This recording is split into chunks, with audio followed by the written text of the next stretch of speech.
How's it going, everyone? Welcome back to the Black Metal Rebellion. I'm your local non-binary metalhead and host of this channel, Jesse Morgan, aka Slammerella, and it is finally time for another horror movies to watch or avoid episode. We've got quite a few that has been building up and a huge stack here, so hopefully you're in for a long video. Grab some popcorn, grab a snack, grab a coffee. So yeah, first off, we're going to start off with a couple of avoids. Don't even pick these up for $5 at Walmart in that little like discount bin, because it's really not worth it. Honestly, any of the movie series after the Ryan Reynolds one probably isn't worth it. And what I'm talking about is the Amityville series. This one is Amityville Toy Box. Literally, the only thing connecting the Amityville series to this movie is literally that monkey and I think one or two other toys that were in the original Amityville house. I feel like the premise was a few of the items from that house were auctioned off and sent around to different places, and a part of the curse still lingers with the items that, ended up at these other places. So this movie right here is a huge avoid. It's worse than the next one that I'm going to show you. This one is basically a family hanging out at their uncle's lodge or something, and a couple of the members, I think the oldest brother in this, ends up getting possessed because they're spending too much time around the cursed items. Honestly, this feels like if your rich cousin decided to take a couple of his buddies and a couple of, your family members, go up to a cabin and make a Amityville spin-off one weekend, and they were drunk and high half the time. It's very, very indie feeling, very DIY feeling. The budget on this couldn't have been, too much. I'm gonna say maybe they had a budget of $500 to $1,000 at most. It's not a B movie. It's like a Z movie. Throw this back in the bin and don't buy it. Terrible. All right, the next one is like I said, another Amityville movie. This one is Amityville Witches. This one is slightly better, and I only mean slightly. I'm not really big into witches or anything witch related or Wicca related. I find all that stuff to be utter nonsense, and I'm sorry, all you Instagram goth girls, you're not witches. You just like black eyeliner and hate your parents, okay? You're not a witch. Anyway, let's say Toy Box or whatever the fuck that one was called. Let's say that was a 1 out of 10. This might be a 1.5 or a 2 out of 10. Still, if you see this in your local Walmart for $5 or like your Cash Connections store where they sell used shit, don't buy this. There's no reason to. It's not entertaining. It just feels like a couple of your aunts decided to go up to a cabin again in the middle of the woods and film their own movie for $500 on their cell phones, which is fine if you know them and if you're part of the family and you're hanging out. Like if you know the people that are in this, that would be entertaining a little bit, but it's so way below B movie level of acting and just plot and everything else. It's just not worth it. I can't recommend these at all. Anything after the Ryan Reynolds one, unless it's had like a movie theater run, I wouldn't bother buying. Like, I'm the kind of person that likes to give a lot of movies a pass, and I kind of look beyond shitty plot holes or poor acting or whatever. But those, oh my goodness, I can't even deal with those. So those two right off the bat are avoids. The next one, I was kind of iffy about whether I wanted to watch or check out. I kind of don't really like the main actor that's in this, but Vince Vaughn actually pulled off a creepy serial killer dude in this one, and I feel like if Vince Vaughn stays doing serious roles and creepy roles and villain roles and tries to get away from that really schlocky humor that he thinks he's doing in like comedies, then this might be his kind of, going forward in the future type of roles. Anyway, what I'm talking about is Freaky. This is basically Freaky Friday, but if they switched bodies with a serial killer. Pretty good. I enjoy the main actress in this. Her acting's like really well. Again, I'm a big fan of Blumhouse. In Blumhouse we believe. So yeah, I had to kind of get this. I'm a huge Jason Blum fan. Anything to do with Twisted Pictures, anything that's like that. I've been a fan since the first couple of Saw movies and all that. They're behind me up here somewhere. I got a whole stack of them, but yeah, so this was basically just another Blumhouse movie that I had to get. Again, the premise is this girl ends up switching bodies with the serial killer in this movie, and the serial killer is trying to track down all their friends and kill them as her, and then he is trying to convince the friends that it's her and stop the serial killer before they kill all their friends. There's some really, oh my god, like really awkwardness with Vince Vaughn trying to hit on the guy that she likes, and there's this really gross scene in the back of a car that's very questionable that they put that in there. I mean, I get it's funny, but I don't know if it's appropriate. I don't know if you watching this, if you've seen this movie, would agree with me that it's bordering on inappropriate and weird as opposed to funny and edgy. I don't know. I don't like it. I couldn't watch it. I was cringing in my seat. The wife and I were covering our eyes when Vince Vaughn was doing what he was doing with that young lad. But yeah, other than that, this is surprisingly good. I enjoyed it. I'm glad I have a copy of it. I'm probably gonna have to throw it on again and watch it again. But basically, they have to figure out a way to change back before the end of the night. There's a thing that happens at the beginning that changes them into each other to begin with, and then they have to kind of figure out what that was and recreate it. So pretty good. I recommend it. I'm going to say 7.5 out of 10. I can't give it a 7 or an 8 because depending on the day or my mood, it could go one way or the other, but this was an excellent Blumhouse film. Check out Freaky. Next is, I don't know how I stand with this. I really like, again, Blumhouse and James Wan and James Wanell and all those people involved in those movies back in the day. The Conjuring series, and you probably guessed what this movie is. It's The Conjuring 3, The Devil Made Me Do It. There's a lot of high hopes for this movie, at least there were for me. The trailers made it look interesting and could be a lot crazier than it is. It continues the tale of the Warrens, and this one is basically a demon or whatever possesses this guy, and he kills a couple of people in this house, and then the Warrens have to explain in the trial why he did it and kind of help him prove that he was possessed and that he can't be held accountable. But it doesn't really delve too much into that case. You'd think it'd be a big court case and there'd be flashbacks and like lead ups to this and why there's a demon possessing him, and you think it'd be like all around that. But honestly, that part of the movie is only about 10-15 minutes at the beginning, and I think maybe at the end. And the rest of it, spoilers maybe, so, you know, maybe don't listen for like 2 or 3 minutes. But it's the Warrens facing this other supernatural being that's trying to curse them and trying to take them out while the Warrens are solving this other case. So there's 3 different things going on in this movie. There's the young man that got possessed by a demon and killed his roommate and his wife or something. Maybe, I think they only killed actually one person in this. In the real case, they killed like an entire family. And then there's the weird case that Lorraine's trying to solve. Her husband's kind of having heart problems in this, so they're kind of getting older in this series now too. And then there's this other person that's trying to curse them and kill them so that they don't figure out the case that she's trying to solve. So yeah, it's a little not all over the place.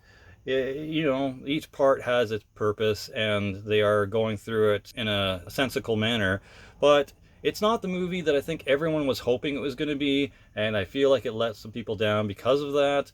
and they definitely took some liberties with everything that's going on in this. Not the best Conjuring, but if you're a fan of the series and the spin-offs, you might as well just pick it up. I'm going to give it a 6.5 out of 10, maybe 7. Some parts I really like, some parts I'm just kind of like, what the fuck? There are definitely some creepy parts in here for sure. Like the morgue, that morgue scene, yeah, that's creepy too. The ending, I don't know. I'm not a big fan of the ending. They didn't really resolve it the best. But, you know, let me know what you think in the comment section of what you thought of The Conjuring 3, The Devil Made Me Do It. What I'm really looking forward to in the Conjuring series is probably the Black Shuck, whatever, that ghost werewolf. That would be a sick story. And please, please, for the love of God, they need to follow up with the Crooked Man. That character thing that was in, I think, the second movie of The Conjuring was sick. It's a little goofy looking, but also really intriguing looking. I love the design. I love how skinny it was. I love the weird hat and the spiky teeth chasing the little kid around. Like, if I was a child and I saw that shit coming after me, I would need several pairs of new pants. Yeah, so maybe make a Crooked Man movie, because the one on Netflix, terrible. I don't even want to watch that. I seen the trailer and I'm like, nope, not happening. Next, we really got to blaze through these because I know it's going to take a while. So if I'm talking fast and really going through this, it's because I don't want this to be an hour-long video. Anyway, next is Old, another M. Night Shyamalan film. I'm not really a huge follower of M. Night Shyamalan. The last one I remember was The Village, and that's probably one of his most notorious films as far as I'm aware. Let me know if there's anything worth watching by M. Night Shyamalan that isn't The Village, because I don't follow his works. So this one, we basically got this because I saw some trailers. I thought they were interesting. I thought the concept was cool. It wasn't available on any of the streaming that we had at the time, and we saw it at Walmart and we're like, fuck it, we're picking this up. This one's another one that people either like or hate for some reason. This was an okay movie. This one, again, if you see this for $5 or $10 at Walmart, or wherever your local used DVD shop is, pick it up. It's pretty good. Like the concept of people going to a beach and aging and different ailments affecting them because of it is a pretty cool concept.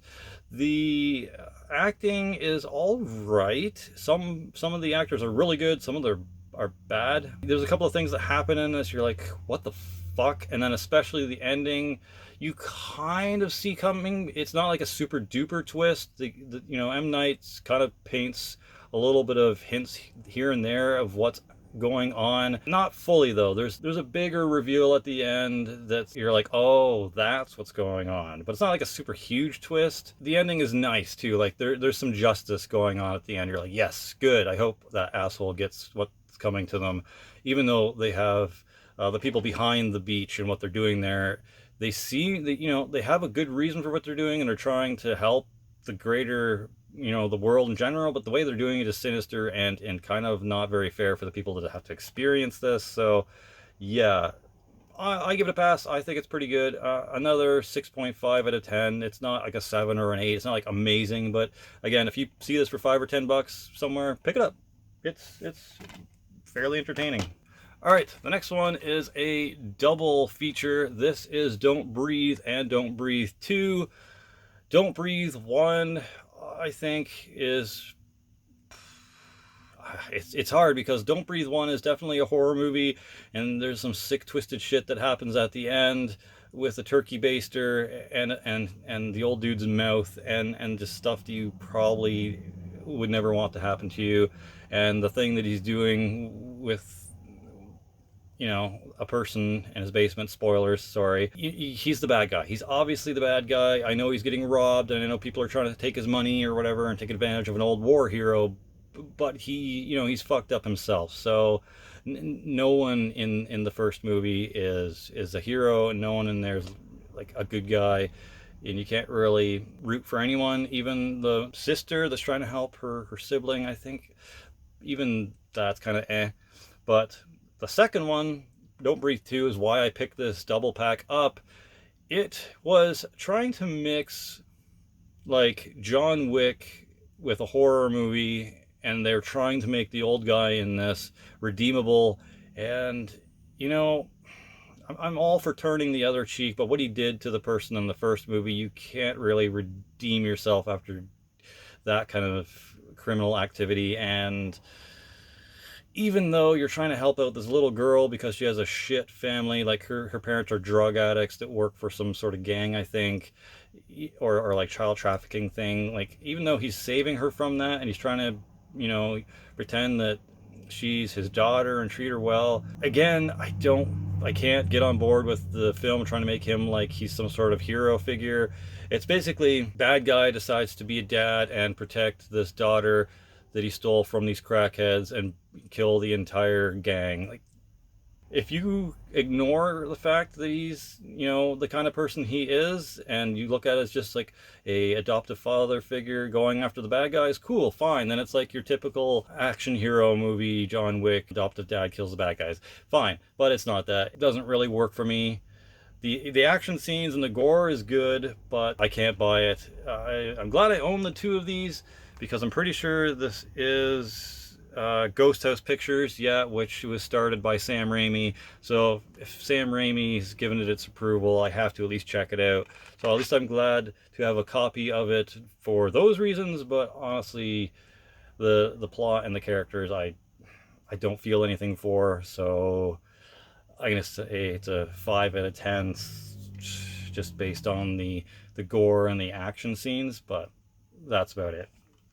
Let me know what you think of Don't Breathe 2 in the comments. All right, next is Candyman, the latest installment from 2021. This is not as good as I was hoping for, but it's a little more entertaining than some of the installments, because some of the installments kind of get really repetitive.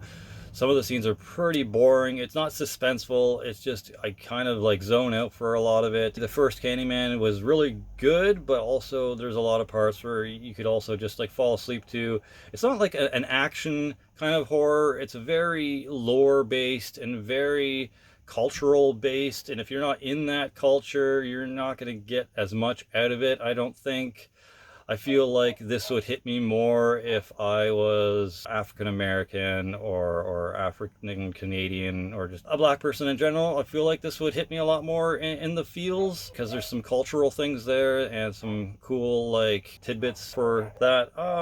This is a Jordan Peele film. I'm not really huge on Jordan Peele. I'm probably never going to buy Get Out. I think we bought Us, but I don't really like that too much. And I'm definitely not going to watch Nope. I have no interest in that. So, yeah. Anyways, tangent aside, this was an alright Candyman. Not as actiony or gory or as attention grabbing as it could be, but also if you're a fan of the Candyman mythos, check it out. They did some interesting cardboard cutout style storytelling in this. That is pretty neat. And the bonus features kind of go through how they made it and the significance of a lot of the cultural stuff in the background. And it's like a not elevated horror, but it's borderlining on an elevated horror version of Candyman. The kills aren't as gory or as crazy, and there's not a very attention-grabbing type of horror movie. So just go into it knowing that there's some creepy stuff, and there's a scene or two that you're like, oh wow. But yeah, all in all, again, if you see this in the bin for, you know, $10 or so, grab it if you like the Candyman series. 6 out of 10. The next one got shit on. Don't know why. I love this film. This is really good. This is a James Wan feature, and I like the mystery of it. I like the body horror of it. I like the wild, over-the-top, gory, like horror action scenes. Like, this was a way better horror movie in my mind. I'm talking about Malignant, and the trailers did it justice, but also didn't do it justice. There's some crazy stuff that happens in here, and you're just like, whoa. I like the slowly revealed information and lore behind this one. It's a lot more interesting than the Candyman one from 2021. James Wan just has a way with horror presentation and plot and character and just things that really are contrasting and poignant. I don't know how to say that word, but poignant. So this one, for whatever reason, people just shit on it. I don't know why. I don't get what was so bad about this. I enjoyed everything about this. The only thing I didn't like, and I could do without, was the very beginning scene with the wife being abused by the husband. That kind of pissed me off. You know, domestic abuse isn't cool. It's very disgusting, and very rarely do the cops take it seriously.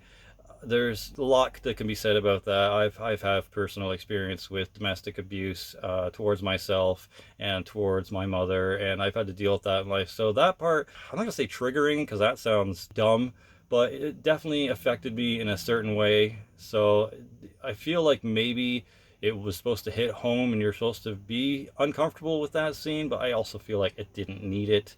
The rest of the movie played out in a certain way that just did not require that scene to be in this movie. But let me know if you've seen this.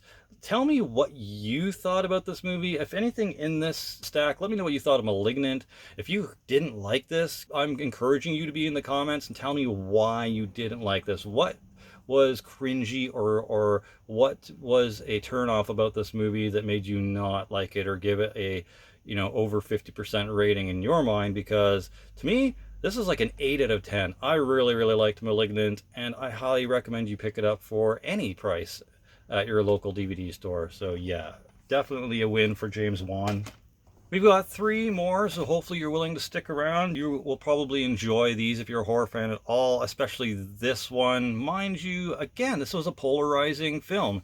What I'm talking about, Halloween Kills, the sequel to the 2018 Halloween reboot, extension, whatever you want to consider this. It's a second sequel, I guess, if you count the first one. So yeah, this has 2 versions of it. It has a theatrical run, and it also has it's an extended run with alternate endings and extended scenes and stuff like that. I enjoyed this pretty good. I think just as good as the 2018 release. The kills in this, hence the name, were fucking awesome. That whole Michael Myers with the halogen pole and the saw versus the fucking firefighters, beautiful. Loved it. And then there's a couple of scenes at the end. His kills are pretty brutal. I don't buy the whole broken neon light being jabbed into your throat. Like, even if you did it really, really hard, I don't think you'd pierce the skin. You might jab a bit and get a little bit of a laceration. But if you've ever had one of those neon lights or broke them, they're very, very fragile and flimsy. I don't feel like you'd be able to stab someone through the throat with it. But hey, made for a cool effect, the blood draining through it. Oof. So yeah, this one was really good, and I like to kind of harken back to the Season of the Witch, even though I found Season of the Witch to be absolutely ludicrous and just badly dated and poorly acted, and just, it was a bad film. Okay, if you like that, I apologize for, you know, saying bad things about a movie you like, but I couldn't get into it, did not like it. But I do appreciate the harkening back to it with those 3 masks on that little carousel thing on the people that are dead. Cool. The thing that everyone picked apart on this movie obviously was the evil dies tonight thing being said way too much. Tommy Doyle maybe needed to say it twice in this movie, and that's it. The crowd chanting it was a bit much. I mean, if you're all hyped up and, you know, wanting some evil person in your town to die, I could see it, but as an outsider watching the crowd say it, kind of cringy. Other than that, pretty good movie. Also, yeah, I agree with Jimmy Champagne. Shout out to Jimmy Champagne, awesome horror channel. He says that the residents are a little bit moronic for thinking that short, chubby, bald dude was Michael Myers. They were so wrapped up in catching Michael Myers that they didn't stop to make any sense of whether this person looked like him or not. Michael Myers is a tall, skinny dude in a white mask. The chubby, short mental patient that was bald didn't look like him at all. So what the fuck? I get they're trying to say that mob mentality is bad. No shit. But other than that, really good movie. Again, I'm going to give it an 8 out of 10. Really enjoyed this. Happy to have another Halloween movie in my collection. This next one is not new. This one is fairly old, and none of you will probably like it. The only reason I like it is it's hilarious, and I feel like if you enjoy haunted dolls or possessed dolls coming back to life and killing people, and you really like that kind of super subgenre of horror, you will maybe find some entertainment with this. And you might not have even heard of this one, but I hope you at least go check it out. I believe there's a full copy of this movie on YouTube. Just search it up a bit, and it should be like an hour and 40 minutes or something long video, 96 minutes at least. This is from 1996, and this is Pinocchio's Revenge. This is just one of those classic super B movies from my childhood that I am stoked to own on DVD.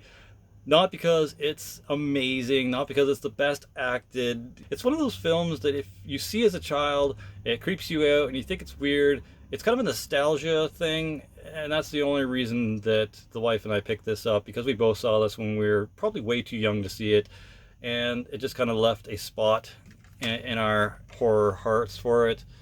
And it's simple as this. A serial killer gets executed, and their soul goes into this Pinocchio doll, and it basically whispers evil nothings into your ear and tries to get you to hurt people. It's kind of left ambiguous at the end whether the doll's actually doing anything itself, or it's just the whisperings of the evil spirit inside convincing the little girl and the boy that died to kill his friends and schoolmates and family members. Again, not the best acted, but it's, if you like haunted, possessed doll movies, there's no reason why you shouldn't enjoy this. The kills, they're good enough, and the doll's pretty creepy. Not gonna say there's a lot of uncanny valley going on with this doll.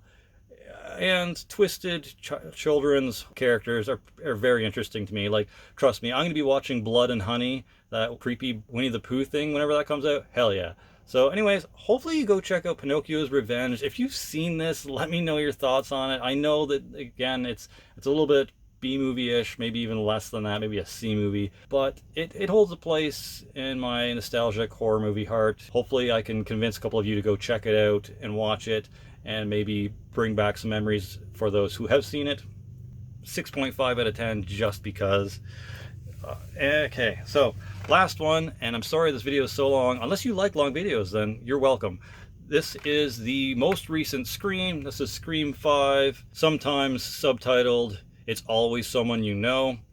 And of course it sees the return of Dewey, Sydney, and Gale Weathers, both returning, or all three returning for this one. There's a whole brand new cast of characters.